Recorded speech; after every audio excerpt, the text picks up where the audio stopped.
Bonjour à tous et à toutes, bienvenue sur l'épisode 3 de Autour d'une goutte pour La Repousse.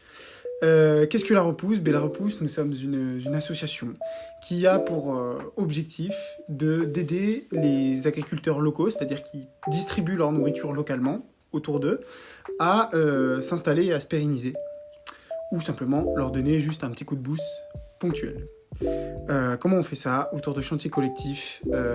On essaie d'en faire un par mois. Donc on participe à des chantiers collectifs chaque mois et on en organise aussi de temps en temps. Et un gros chantier arrive du 6 au 10 mars dans le Cambrésis. Mais on va vous donner plus d'infos sur tout ça plus tard. Ce n'est pas le sujet du jour. Aujourd'hui, on est dans le podcast Autour d'une goutte. Rappel, ce podcast, c'est parler d'histoire rurale, de gens qui incarnent cette ruralité, des paysans, voir leur parcours, le pourquoi du comment ils en sont là, les difficultés qu'ils ont et comment ils les surmontent et quel sens ils mettent derrière leur métier. Donc voilà, aujourd'hui, nous sommes dans l'Avesnois, à Bermeries. Nous sommes entourés de Mathieu, Jeanne et Simon, qui ne sont qu'une partie du collectif de Terre de Sens, et qui vont nous parler aujourd'hui de simplement pourquoi Terre de Sens, comment ils y trouvent leur place, quels sont leurs rôles, etc. Et aussi, ils vont nous parler des enjeux de la ruralité, que j'ai eu le temps d'évoquer un peu avec certains d'entre eux juste avant. Comment vous allez? Ça va. Ouais, ça va? Ouais. Ça va. Je me permets simplement de recontextualiser. Donc aujourd'hui, on était sur une journée collective. Ça se passe tous les mois à Terre de Sens. Peut-être que l'un d'entre vous voudrait présenter ce qu'est une journée collective.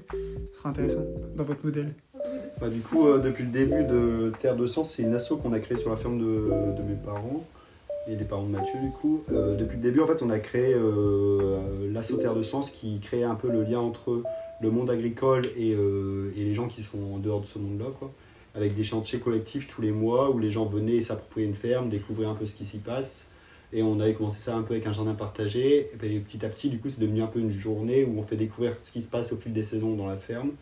Et l'objectif, c'est vraiment une journée co-construite. Donc le but, c'est de vraiment finir avec un repas ensemble où on discute, où il y a beaucoup d'échanges, donc avec des pauses avec le café, avec les jus, nos jus, etc. Et après des ateliers, mais pas juste nos ateliers, il y a aussi des gens qui avaient un peu des passions comme faire du fromage, faire de la bière, faire des confitures. Et c'est un peu intégrer tous nos adhérents pour essayer de construire ces journées ensemble. Et tout le temps autour de la paysannerie, quoi. Donc les ateliers, c'est soit faire de la bière, soit faire du cidre, ou faire des choses en lien avec les produits agricoles. Et à chaque fois, il y a une découverte aussi de ce que je fais et mon métier paysan, et puis et les échanges autour du repas où il y a vraiment nous on explique notre métier, et les gens ils sont vraiment en immersion un peu dans notre quotidien. Donc voilà, le but des journées co, c'est vraiment ça, l'enjeu c'est recréer du lien entre le monde rural et les gens de la ville. Avec les AMAP en lien avec tout ça, c'est lié, et puis il n'y a pas que nos AMAPiens qui viennent, quoi. Okay. C'est ouvert à tout le monde, quoi. Ok. Donc tous les mois, vous rassemblez à peu près combien de personnes à chaque fois sur ces journées? On va de 15 à 40. 40? Ah ouais. Ok. Ah oui. Donc, et donc ça fait vraiment partie de votre modèle? Ouais. De ferme collective inscrite dans un territoire et qui vit aussi au travers d'autres gens. Et c'est quoi? La plupart, c'est des gens qui vont récolter vos paniers. C'est quoi leur profil? Non, ça va... Ah, il y a des... Qui viennent à la journée collective. Je pense qu'il y a 10% des bénévoles en journée co qui sont AMAPiens, c'est-à-dire qui prennent nos paniers. Et après, le reste, c'est des gens qui bougent. Et après, nous, on est aussi proactifs pour ramener des assos des fois. Donc, des jeunes de quartier en lien avec leur éduc, ou on a accueilli des détenus en fin de peine, on a accueilli des solidarités de quartier, parce qu'il y a aussi la notion de faire ensemble, où le fait de planter des mâches ensemble, et ben à la fin, les gens autour du repas, ils vont se parler, et ça va briser plus les différences que si ça serait juste une soirée. Le faire ensemble, en tout cas, il fait que les gens se brassent et qu'à table, tout le monde a l'impression d'appartenir au même groupe alors qu'ils ne se connaissaient pas au début de la journée. Et du coup, des fois, on est proactif aussi pour amener des publics différents pour que le faire ensemble, ils agissent aussi là-dessus. C'est trop fort parce que nous, c'est vraiment ce qu'on porte aussi, la repousse. Donc, génial d'entendre ça. Écoutez, moi, ce que je vous propose, c'est que chacun à votre tour, déjà, vous commenciez par vous présenter. Parce que là, du coup, on a on a tout de suite balancé plein de choses, ces journées collectives, Terre de Sens, les AMAP. Mais bon, tout ça, c'est des choses sur lesquelles on va revenir parce que c'est technique. Potentiellement, les gens qui ne connaissent pas, qui écoutent ne connaissent pas forcément ce qu'est une AMAP ou ce qu'est Terre de Sens. Ce que je vous propose, c'est déjà, on va commencer par les humains qu'on a devant nous. Mais du coup, Mathieu, si tu veux commencer par te présenter. Ok. Du coup, moi, c'est Mathieu, je suis le frère de Simon. Je suis sur la ferme depuis fin août, enfin totalement sur la ferme depuis fin août, mais je participe au projet et puis j'aide depuis à peu près le début. Mais c'était plutôt sous forme de coups de main pour l'association, de coups de main pour les tâches à l'élevage ou un peu au maraîchage ou au verger, suivant les saisonnalités. Mais vraiment là, du coup, je suis sorti d'études et puis après on a fait un petit voyage avec Jeanne qui est ma compagne actuelle. Et du coup, voilà. Et Le voyage, c'était... le voyage, du coup, Ouais. c'était un peu pour... le voyage, c'était un peu pour réfléchir à la fois après mes études, comme j'avais fait des études qui n'ont rien à voir avec le monde agricole, même si je donnais des coups de main pendant mes vacances, etc. Le Parce voyage, que, c'était juste, je me permets de couper. Je pense que c'est important de savoir, c'est que toi, du coup, tu es le deuxième enfant voilà. qui est de la ferme. Enfin, toi, tu as grandi sur cette ferme. C'est ça, oui. Ouais, Ça. j'ai grandi sur cette ferme. C'est vrai que moi, j'ai toujours été passionné par les animaux, les bêtes. Et du coup, l'élevage, élever les vaches, ça m'intéressait. Mais il y avait aussi ce côté où j'avais fait des études pour être professeur de PS. J'ai été animateur scout durant 6 ans. Et donc, le côté pédagogie, le côté transmission, il m'intéressait aussi. Donc, j'avais fait des études pour être professeur de PS, mais c'était plutôt le côté transmission et pédagogie qui m'intéressait. Et du coup, durant le voyage, je me suis posé la question sur est-ce que j'arriverais à bien concilier à la fois un mi-temps professeur de PS et un mi-temps sur la ferme. Et au fil des mois et en voyant les besoins qu'avait la structure de la ferme, j'ai fait le choix d'être à plein temps sur la ferme. Et c'est pour ça que là, depuis fin août, ça fait 2 mois et demi, bientôt 3 mois, que je suis à fond sur la ferme et j'ai mis la priorité là-dessus. Et puis je trouverai le côté transmission qui me tient à cœur, je le trouverai différemment, peut-être par le savoir-faire, par l'accueil de classe ou de centre aéré, avec des ateliers pour faire des visites et transmettre notre passion et notre projet qui me semble un beau projet. Ok. Juste, je me permets de te demander, juste rapidement, c'était où ton voyage? Enfin, votre voyage, du coup, parce que vous l'avez fait ensemble avec Jeanne. Ouais, c'est ça, ouais. On est parti en Amérique latine, Ok. Argentine, Bolivie, Colombie, Ok. et après en Nouvelle-Zélande. Ok, On ok, a ok. bossé pendant 2 mois dans une ferme, du coup. Pas la Ok. même taille de ferme, mais... Ok. On a fait plusieurs types de voyages. On a fait d'abord l'Argentine, on a fait plutôt des volontariats, un petit peu dans une ferme, dans des auberges de jeunesse, pour dire d'être un peu... de voyager et d'être à la rencontre des locaux. On voulait aussi apprendre l'espagnol, etc. Et ensuite, la Bolivie et la Colombie, c'était un peu plus du voyage, un petit peu, on appelle ça du backpack, où là, on enchaînait plutôt les étapes. Et après, on a été à Tahiti parce qu'il y avait un cousin qui pouvait nous accueillir, donc ça, c'était sympa aussi. Et après, le petit manque qui nous manquait durant le voyage, c'était qu'on voulait quand même travailler dans une ferme pour se projeter après sur la suite, c'est-à-dire la ferme d'ici. Et ça nous tenait à cœur de voir d'autres systèmes. Et du coup, en Nouvelle-Zélande, enfin, de base, on voulait travailler en Argentine, mais c'était plus pour l'élevage de vaches à viande. Et nous, on était, en sachant que la structure ici, c'était l'élevage laitier. Du coup, on s'est posé la question. Et l'avantage d'avoir 10 mois de voyage, c'est qu'on peut vraiment tout construire au fil du voyage. Ouais. Et on n'était pas limité par le temps. Donc, Ouais. l'idée d'aller en Nouvelle-Zélande, c'était de travailler dans une ferme d'élevage. Donc, on avait travaillé dans un élevage laitier, en tout pâturage tournant dynamique. Donc, pour nous, ça nous tenait, c'était important. Après, là-bas, c'est à d'autres échelles, hein. La ferme, elle était 2600 vaches. Nous, ça n'a rien à voir ici. 2600 vaches. Ouais. Mais c'est en bâtiment tout à l'heure, tout de l'année. Ah ouais. Ouais, C'est pas du tout les mêmes systèmes, quoi. Ouais, ils ont aussi beaucoup plus de superficie. Donc, en fait, le cheptel paraît énorme, mais réparti sur le nombre d'hectares qu'ils ont en ont 700 ou 900. Donc, tout de suite, ça paraît... pour eux, c'est pas intensif. Ici, en France, ça serait pas possible de faire ça. Même nous, ils arrosent tout le temps leur voiture, ça n'est pas à cœur, mais on était content de voir quelque chose de différent et voilà, ça, même une vision du travail qui est un peu anglo-saxon, qui sont très dans l'efficacité, très dans le travail. Et du coup, ça, c'était intéressant de voir comme quoi, Comment ça fonctionne comment ça fonctionne, de voir cette mentalité-là et de s'ouvrir l'esprit. Parce que c'est vrai que moi, j'ai toujours connu la ferme de mes parents, un petit peu les fermes des amis ou de la famille, mais on était content de voir des systèmes différents. Et du coup, faire ça juste avant de revenir sur la ferme, c'était intéressant. Ok. Ben, trop bien. Merci Mathieu. Ouais, pas de problème. Et du coup, Jeanne? Ouais, alors je me présente, du coup moi je suis la copine de Mathieu.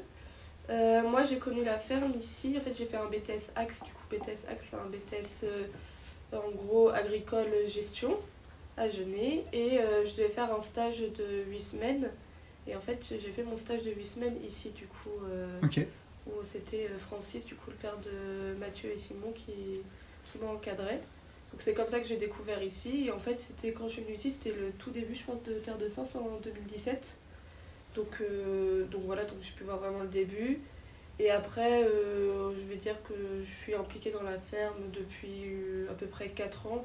Du coup, pareil que Mathieu, plus dans les événements, des petits, de l'aide, des fois pour faire des petites traites et tout ça. Et c'est vrai que moi, j'ai toujours été attirée par le milieu agricole, mais j'avais pas des parents qui venaient du milieu agricole.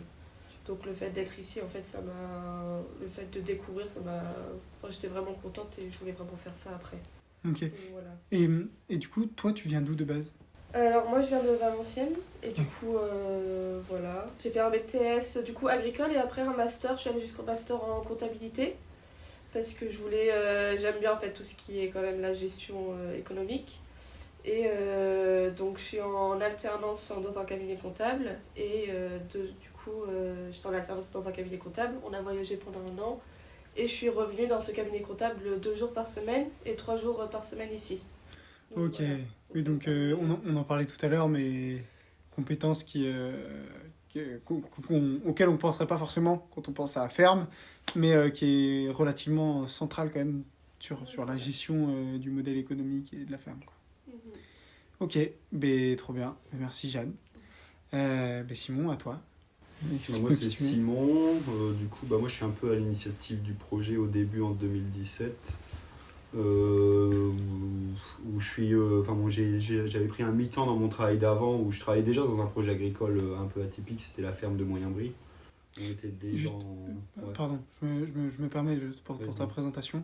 Il est important de noter que tu es le grand frère de Mathieu et que toi aussi tu viens de cette ferme. Ouais, voilà. Ça, ouais. Je suis le grand frère de Mathieu et mon père il travaillait sur cette ferme sachant que nos parents étaient déjà associés à quelqu'un qui n'était pas du monde agricole. Okay. Donc c'était la dimension collective était déjà avancée par nos parents, ils étaient déjà dans cette optique-là et ils ont essayé de s'associer avec un quatrième mais ça n'a pas marché. Mais ils étaient déjà dans cette optique où Mathieu et moi, ça c'est intéressant à savoir, c'est que Mathieu et moi déjà, on a toujours été sur la ferme, on n'a jamais été imposé d'aller travailler pour aider nos parents. Et on a toujours eu une semaine l'hiver de vacances et 2 semaines l'été et des week-ends où on voyait nos parents parce qu'ils étaient déjà dans une dynamique de groupe. Donc en fait on a été baignés là-dedans et c'est un peu une continuité, quoi. C'est pas juste nous qui avons voulu faire du collectif. Il y avait déjà une tendance, moi par rapport à d'autres amis, j'ai toujours connu des vacances et des week-ends avec mes parents. Et ça, il y a d'autres fils agriculteurs qui n'ont jamais connu. Ouais. Okay. Et un père qui travaille avec quelqu'un qui n'était pas du monde agricole déjà. Ok, donc là, pardon, du coup, merci beaucoup de cette précision, c'est très important. C'est très important. Du coup, ce que tu me disais tout à l'heure, c'est que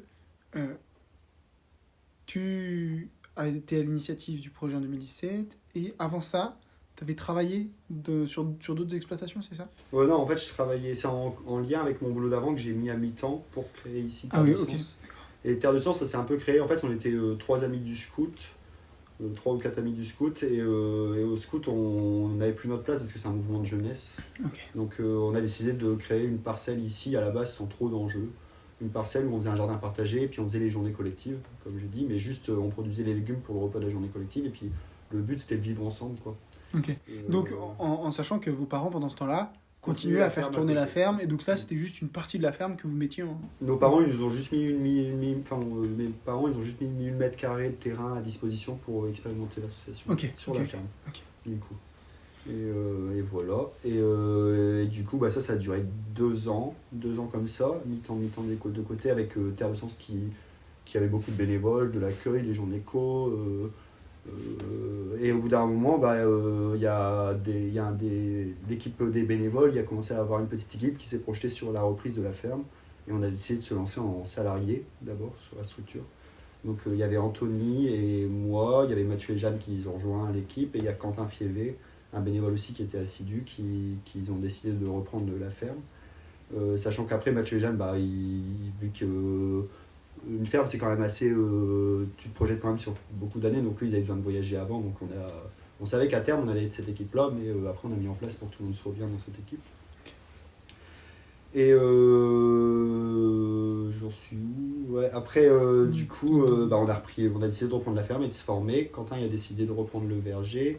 Mathieu et Anthony de reprendre l'élevage. Moi, j'ai dopé le jardin partagé de Terre de Sens en activité économique, grâce à aussi tout un réseau d'Amapiens qu'on avait créé grâce à l'asso. Parce que l'asso, en fait, elle tournait avec des paniers qu'on livrait aussi toutes les semaines à des gens qui venaient chercher à l'asso les paniers. Et du coup, on avait déjà un fonds de roulement pour lancer un maraîcher.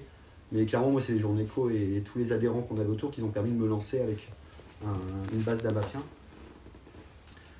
Et voilà.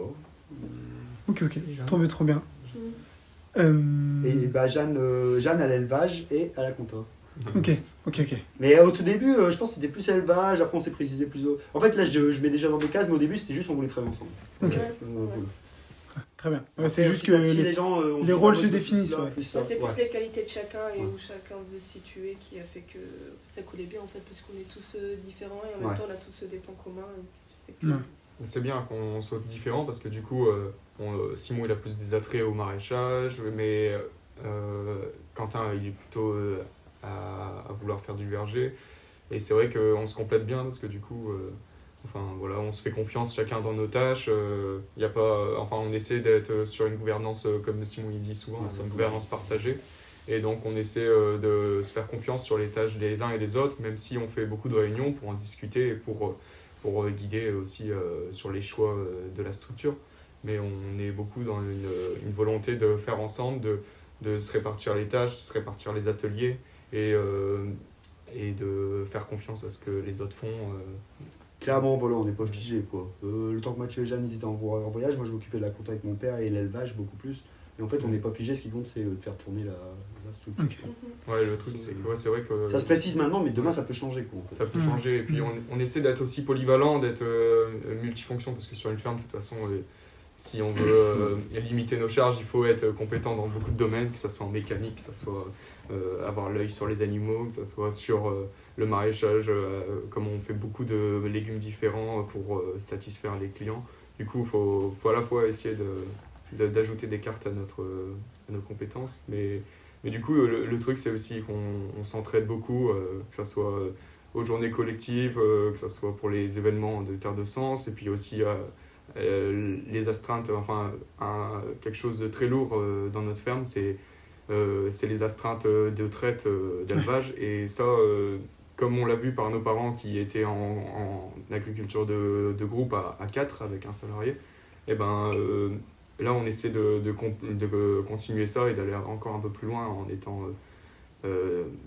7. Et du coup, on continue à se remplacer pour les traites, pour les gros chantiers, admettons, quand il y a des plantations ou quand il y a des ensilages à faire, on s'entraide tous pour alléger le travail de tout le monde. Et ça, c'est aussi la force de notre groupe, c'est que on s'entraide beaucoup. Clairement, pour résumer, en fait, on a 2 grandes tendances sur la ferme. Après là, je parle plus de Terre de Sens, mais sur la ferme collective, l'entreprise agricole, on a 2 grosses tendances. C'est on vise la gouvernance partagée, c'est-à-dire que tout le monde se partage plutôt bien les responsabilités avec tous les limites que ça a, et c'est une tendance où il faut regarder à moyen et long terme pour y arriver. Quoi. Et la deuxième tendance, c'est l'astreinte élevage, solidarité et entraide de tout le monde, c'est-à-dire qu'on a tous une formation pour savoir faire la traite des vaches. N'importe quel salarié qui travaille ici a une formation en interne d'1 mois pour savoir faire la traite des vaches, pour rentrer dans le tour des astreintes, pour que tout le monde ait une qualité de vie. Ça, c'est très très fort. Ça, c'est notre solidarité, Ça, notre c'est- entraide commune. Quoi. C'est assez fou. C'est nos deux communs. Ça. Ok, ah, ça c'est vraiment fort. Ok. Mathieu, est-ce que tu, rapidement, en 2 minutes, t'arriverais à me refaire un peu l'historique de la ferme, jusqu'où tu la connais? C'est-à-dire, en gros, est-ce qu'elle appartenait à tes grands-parents, à tes arrière-grands-parents, Ah ou, oui. et en les grandes étapes quoi, de Dans cette cette ferme. étape. Bah alors, bon, c'est un truc, c'est une ferme qui vient juste de nos parents. C'était mon père qui voulait s'installer et ma mère qui au final a changé aussi d'activité professionnelle pour s'installer avec mon père. Et mon père il vient du Pas-de-Calais, ses parents étaient agriculteurs, mais il vient d'une région polluée due à une usine qui s'appelle Métal Europe. Et c'était une usine de métallurgie, etc. Et ça a pollué les terres autour. Et lui, il voulait se lancer dans l'élevage d'animaux, d'abord les porcs, et ensuite il a révisé son projet avec d'autres personnes. Et au final, il s'est penché sur l'Avesnois parce que c'était donc le Pas-de-Calais, comme les terres étaient polluées, l'idée de faire de l'élevage se fermait un peu. Donc il s'est, en rencontrant Monique qui habitait justement à Bermerie, à 300 mètres d'ici, il y a eu l'opportunité ou la chance de voir un cédant qui était le maire de Bermerie, Ok, ouais. Monsieur Goffard, et qui justement cherchait un repreneur et du coup ça s'est fait comme ça, la reprise de cette ferme. Donc ça c'était donc mon père s'est installé en 88, en 1988, donc après il a fait sa carrière et ensuite en 96 il y a l'associé parce qu'il voulait faire de l'activité l'agriculture de groupe, mais au début ils ont démarré à deux et ils ont essayé de trouver un associé. Bon, au début ils ont fait avec un ami, ça a pas réussi. Ensuite ils ont fait avec un salarié en plus. Et au final, l'objectif, c'était quand même d'avoir un associé en plus. Et c'est en 96 qu'ils ont trouvé, en rassemblant un autre corps de ferme, qui est aujourd'hui le corps de ferme des génistes. Mais en tout cas, du coup, en 96, ils étaient à 3 associés, avec ma mère, mon père et puis l'associé, plus un salarié qu'ils ont embauché après pour la qualité de vie. Et du coup, voilà, historiquement, sur la ferme, il y a toujours eu un élevage laitier, et un verger et puis des cultures. Et là, depuis la nouvelle génération, Simon il a lancé le maraîchage en plus. Et Quentin, peut-être, il a repris le verger et peu à peu, il se lance aussi dans le pain parce que grâce au réseau que Simon il a développé avec les légumes et avec le maraîchage, grâce au circuit court et puis aux AMAP de Bermerie, de Sebourg, de Lille et de Marly, il a développé un gros réseau de consommateurs et du coup Quentin, on a aussi un vieux four à pain qui date de 1600, c'est un truc assez vieux et du coup il est en train de le réhabiliter, le rénover pour essayer de faire une tournée de pain chaque semaine pour les Amapiens et voilà, donc il y a des projets qui se développent en plus de ce qui existait historiquement et c'est intéressant. Trop bien, ok, énorme.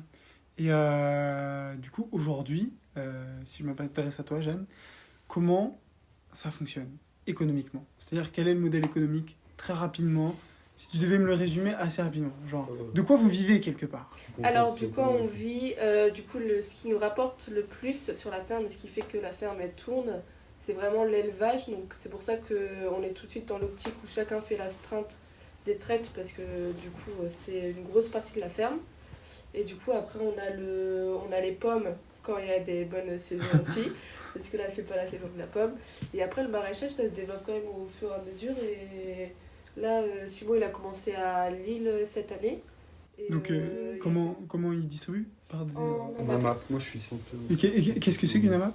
Pardon, hein, je sais ce que c'est, mais je préfère. L'objectif, c'est vraiment de redonner des produits pas trop chers à des gens en bio. Fait par un maraîcher diversifié, donc majoritairement à la main plutôt que des légumes de plein champ sur 40 hectares. Quoi. Mais Ouais. pour ça, pour recréer ce lien avec les gens, le meilleur système c'est de ne plus avoir de gaspillage alimentaire. Et la map, en fait, c'est clairement les gens ils choisissent pas ce qu'ils ont dans leur panier, c'est l'offre du jardin ou du maraîchage qui choisit ce qu'ils vont manger. Et ça permet qu'il n'y a pas de gaspillage. Moi, j'ai pas de surplus pas vendu. Parce que vu que ça s'adapte à mon offre, et ben, du coup, tous ces gaspillages qui est assez conséquent quand c'est les gens qui choisissent leurs produits, bah,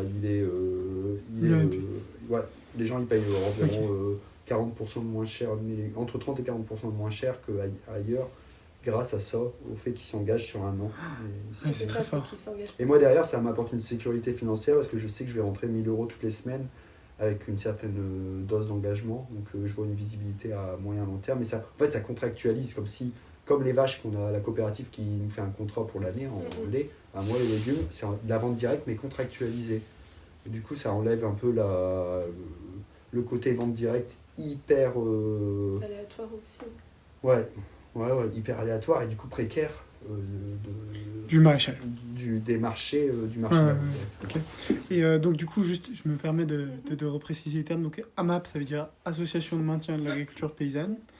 Et des paniers, en gros, donc en gros, vous distribuez.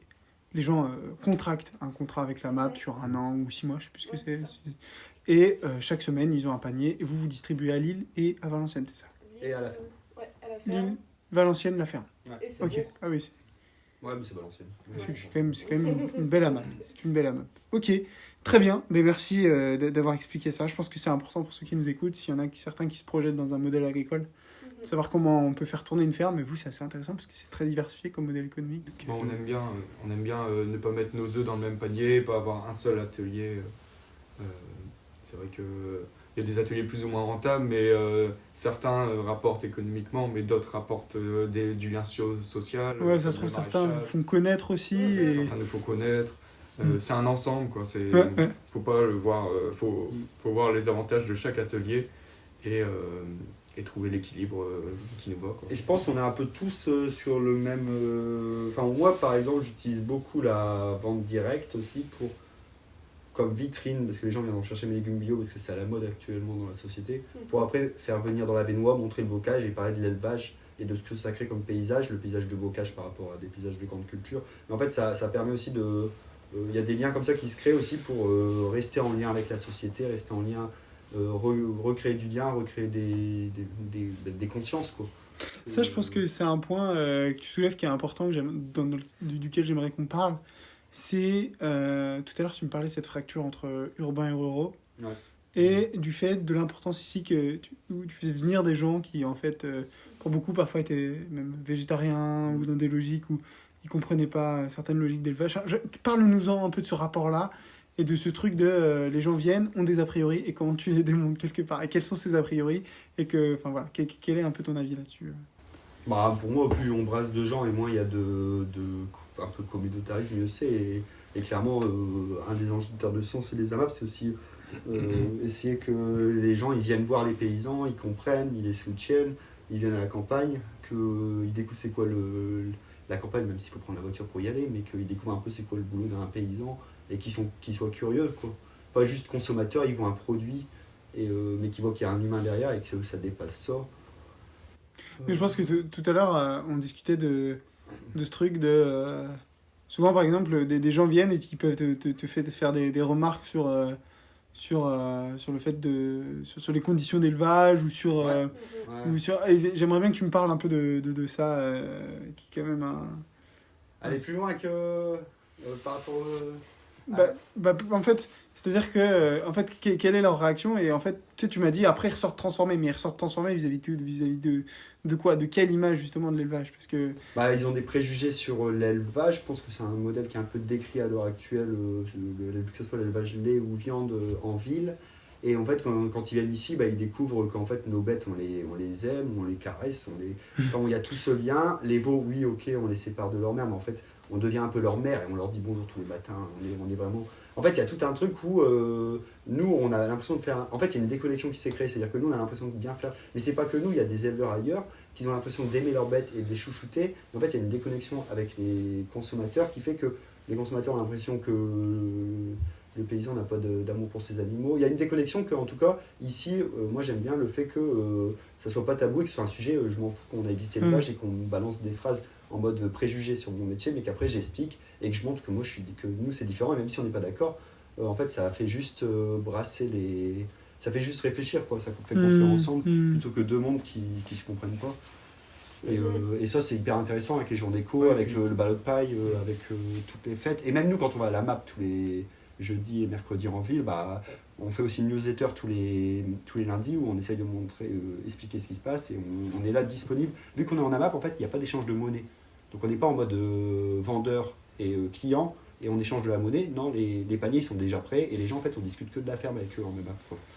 Très intéressant. Et du coup, on met une newsletter où on essaye de les pousser à voir le quotidien de la ferme. Donc cette semaine, tempête, ci, ça. On pousse vraiment avec la newsletter à essayer qu'ils s'intéressent à notre métier. Et après, à la MAP, on essaye qu'ils s'intéressent encore plus loin à notre métier. Et c'est ce lien-là. Et c'est pour ça qu'après, on a essayé les gens d'éco, on les fait venir. Le max qu'on arrive, c'est essayer de les faire venir les gens d'éco pour créer vraiment un lien et qu'on devienne un peu paysan de famille, quoi. Pour recréer au moins un lien, même si c'est à petite échelle et que c'est que dalle sur la société, mais au moins sur une partie de ces gens-là, et après, on se sent utile, du coup. Ouais, après, je me rends compte, aujourd'hui, je me suis rendu compte qu'il y avait vraiment des liens assez forts, quoi. Qu'il y a des gens qui revenaient souvent. Non, il y a des photos dans la cuisine, là, où on en voit, et tu me disais c'était au tout début, et il y en a qui étaient là aujourd'hui, et qu'en fait, t'étais là au tout début. Et... Clairement, ils aiment bien parce qu'on est différents aussi. En fait, je trouve les paysans que je connais, les éleveurs que je connais et tout ça, des fois, il y en a certains qui sont aigris parce qu'ils n'ont plus l'impression d'être reconnus dans la société, et ils n'ont plus l'impression que leur différence peut apporter quelque chose aux gens de la ville. Et nous, en fait, les gens qui reviennent, c'est parce qu'ils voient que nous, on n'est pas pareil. On est des gens qui vivons d'un métier où on est dans la nature tout le temps, et ils sentent qu'on a quelque chose, et que quand ils repartent avec quelque chose qu'ils n'ont pas ailleurs, quoi.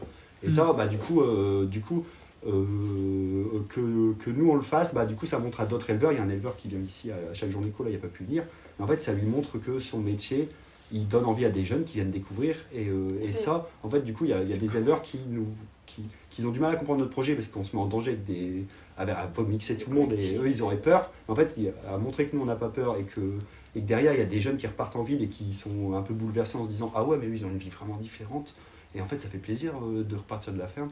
Et en fait c'est positif pour tout le monde, ça crée du lien. C'est très intéressant, je savais pas cette donnée-là, et le fait qu'il y a mais c'est à mini-échelle, ça joue presque rien, mais voilà. Ah, mais c'est toujours ça, hein. Au moins, C'est toujours ça, hein. Et puis pour revenir à les gens qui ont des a priori, c'est vrai que souvent ils parlent de l'élevage, qu'il y a juste l'histoire d'avoir du lait et que la vache elle est traite matin et soir, etc.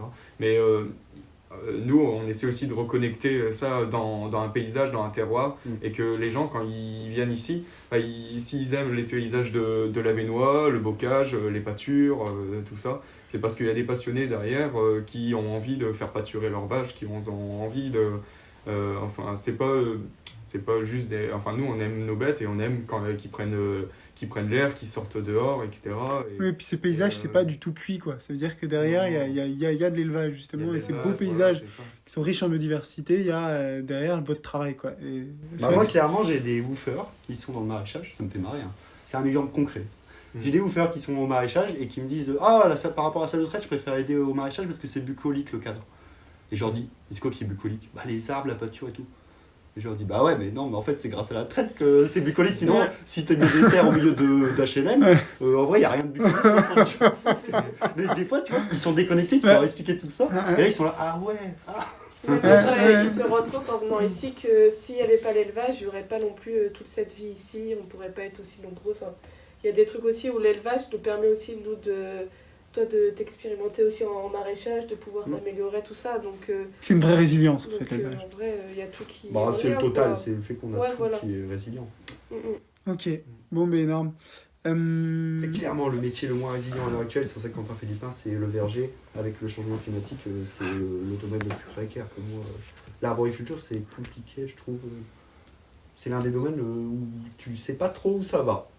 C'est vrai que là, pour contextualiser, depuis 4-5 ans, 1 an sur 2, on a des gelées tardives, c'est-à-dire un hiver très doux et un printemps qui fait... Il y a eu un coup de gel sur 2-3 jours, et du coup, toutes les fleurs qui sont sorties plus tôt parce que l'arbre pensait que c'était le printemps, et du coup, les fleurs sortent, elles sont grillées sur 2-3 jours, et du coup, les années sans pommes, parce que s'il n'y a pas de fleurs, il n'y a pas de fruits. Et donc, dernièrement, 1 an sur 2, je pense, le verger, c'est le côté un peu incertain Donc voilà. Là où mon père a toujours eu des pommes, si on dépasse les 5-6 dernières années, il y a toujours eu des pommes tous les ans. Quoi. Ouais. Et nous, c'est le domaine un peu incertain. C'est pour ça que Quentin se lance dans le pain, qui est une denrée, un truc Plus stable. C'est pour ça qu'on a aussi l'avantage d'avoir plusieurs ateliers pour vraiment, s'il y a une année avec des intempéries et des anomalies, je sais rien, au maraîchage ou au verger, comme ces dernières années, eh ben, on peut retomber sur nos pattes grâce aux cultures, grâce au lait. Et inversement, des fois, il y a des années où le prix du lait est très bas parce qu'on est calé sur le cours du lait mondial, sur le prix du lait mondial. Et du coup, heureusement qu'on a d'autres ateliers où on est en circuit court parce que c'est assez constant si on a bien géré notre base de consommateurs. Et c'est vraiment, faut réfléchir sur une certaine complémentarité et un certain...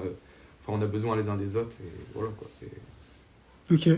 Je regarde simplement vite fait l'horaire. Hein. Ça a l'air d'aller. Juste, c'est quoi là ou les grandes difficultés? Pas plus de 3. De ce mode de vie. Trouver des gens prêts à se travailler dans l'agricole, je pense que c'est un des enjeux énormes à l'heure actuelle. Quoi. Parce que c'est quand même un métier de passionné qui reste un métier de passionné. Et du coup, ramener des gens de la ville, bon, on a Quentin qui ça a marché, et Antonio ça a marché.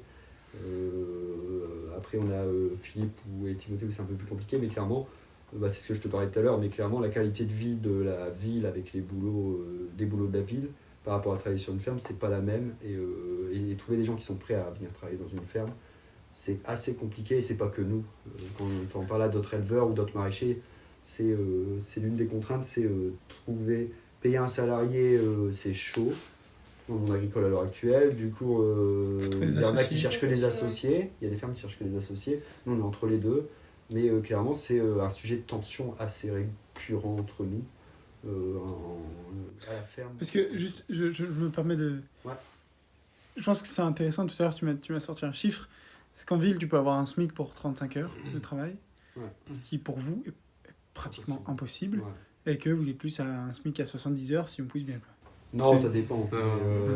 Non, l'avantage de notre collectif, c'est qu'on fait quand même pas 70 heures. Mais il y a des fermes où c'est ça. Ouais, y a des fermes, c'est ça. La réalité, c'est ça, faut pas le mentir. Oui, c'est ça. C'est que vous avez un modèle particulier, mais en général, c'est ça. Mais Faut oui. faire plus que 35 heures. Ouais, faut faire plus. Et ce qui est compliqué, c'est d'avoir des gens qui, quand il y a un bug, ils sont là.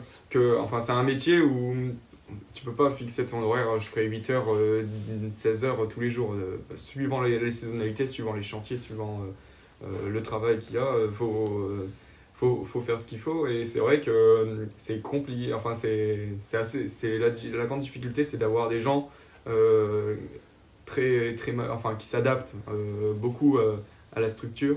À la météo. La météo. En fait, t'es rentable si tu écoutes la météo à fond. Quoi. Il y a météo et pour les vaches, c'est des animaux. Donc, qui s'adaptent beaucoup. Il y a aussi beaucoup d'imprévus et du coup, ce qui est compliqué, c'est d'avoir des gens qui sont prêts à mettre... enfin voilà, des fois, ça prend un peu sur la vie personnelle. C'est vrai que c'est ça qui est compliqué, c'est que des fois, tu as planifié quelque chose et tu dois l'annuler de dernière minute pour aller au travail. Et ça, c'est pas facile dans une vie aujourd'hui où tu peux faire des horaires, une fois que tu as fini ton travail, moi j'appelle ça, tu tires la chasse d'eau et puis tu peux penser à ta vie perso et penser à voir tes amis, etc. Et tu coupes le travail, tu y repenseras le lendemain. Là, dans une ferme, il faut un minimum avoir la conscience d'être enfin pas forcément toujours disponible, mais d'être prêt à aider, avoir cette forme d'astreinte continuelle, quoi. Ouais. Après, c'est normal, quoi. Quelque part, une ferme, c'est vivant. Donc à partir du moment où c'est vivant, ça peut pas s'arrêter. Le gros avantage qu'on a, c'est qu'on a un lien énorme avec la nature. Quoi. Mais justement, c'est une très bonne transition. Moi, ce que j'allais dire, et j'aimerais bien que chacun, individuellement, vous me sortiez une raison, c'est quelque part, pourquoi vous faites ça? Pourquoi vous restez? Pourquoi vous avez décidé de... Et j'aimerais avoir la raison. C'est pas... Moi, c'est un ensemble. Je peux pas dire la raison, c'est le projet qui est super intéressant. À la fois Terre de Sens, les événements culturels sur la ferme, la vie la vie avec les animaux, la vie en pleine nature, de gérer ses horaires comme on le souhaite en travaillant. Après, je vais laisser les autres dire pour les Non, autres. mais ouais. J'en ai beaucoup, mais il y a beaucoup de choses que j'aime bien. Ok.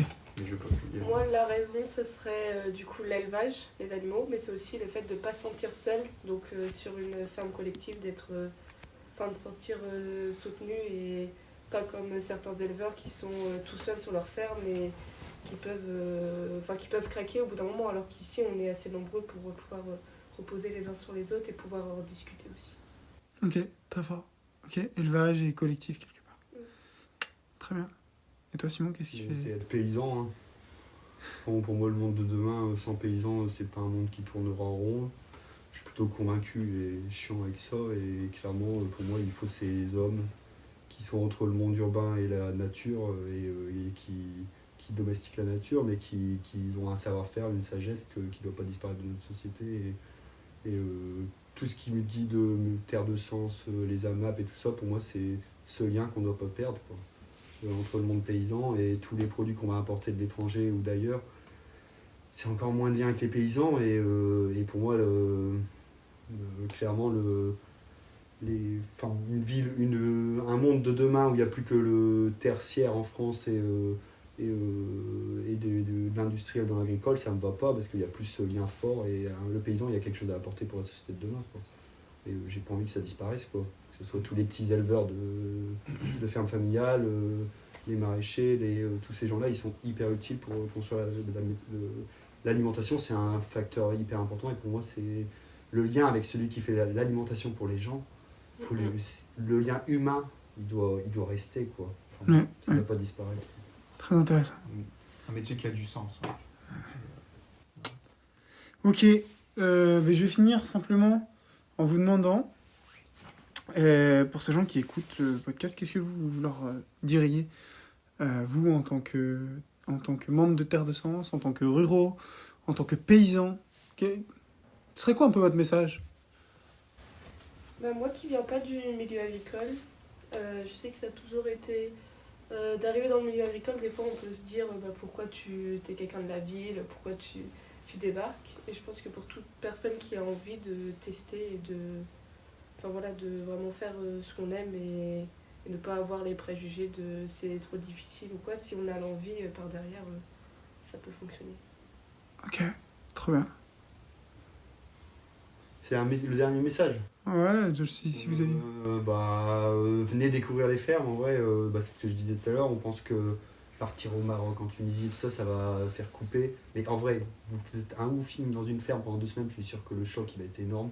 Allez découvrir vos paysans autour de vous et vous allez repartir. Vous allez être en mode « Ah ouais, putain, ce monde-là, il existe et c'est à 20 km. » En vrai, allez voir les fermes, quoi. Il y a du film, il y a plein d'options. Allez voir, en vrai, l'éleveur du coin, le maraîcher du coin. En vrai, on a besoin de ces liens-là et en vrai, ça va faire autant du bien à la ville qu'à la campagne. Et en vrai, je suis sûr que vous allez repartir, vous allez être tout content, quoi. Ok, génial. Bah oui, aller à la rencontre des paysans, des agriculteurs. Et puis voilà, pas hésiter à refaire du lien avec eux pour comprendre leur métier, comprendre leur vie. Et puis voilà, c'est super intéressant à la fois pour la découverte de la nature, le fonctionnement de comment on fait à manger, et puis aussi pour s'intéresser. Voilà. Super. Juste J'ai rapidement... envoyé un peu trop lourd. Avant. À passer derrière Simon, c'est dur. Non, mais c'est super bien, c'est super bien, les amis. Désolé. Maintenant, je vais finir simplement. Pour vous retrouver, si je résume bien, la map de Lille, Ouais. la map de Valenciennes, la map à la ferme, vous êtes à Bermerie, pas loin du Quesnoy, pas loin de Maubeuge, dans l'Avesnois, bref, dans le nord de la France, pour ceux qui écouteraient, qui ne sont pas dans le C'est un nord. coup de com'. Oui, c'est un peu le coup de com' de où est-ce qu'on peut vous retrouver. Donc déjà, en achetant vos paniers. Ensuite, il y a les journées collectives une fois par mois. Là, on trouve les infos où sur la page Facebook. Il faut s'abonner à la page Facebook Terre de Sens Bermerie, il y a toutes les infos. Ok, page Facebook Terre de Sens Bermerie, les amis. BERMERIES. Super, merci beaucoup Simon. Et bien, ce sera tout. Merci beaucoup. Merci Mathieu, merci Jeanne, merci Simon. Je vous souhaite... Sachant qu'il manque Anthony, Quentin et Timothée et Philippe qui sont pas là. Voilà. Ok, on leur fait une très grosse dédicace. On représente tout le monde. Très bien, très bien, très bien. Eh bien, merci les amis. On se dit à très bientôt. Je vous envoie beaucoup de force. Et, Merci. et ben, à bientôt les mains dans la terre pour les autres.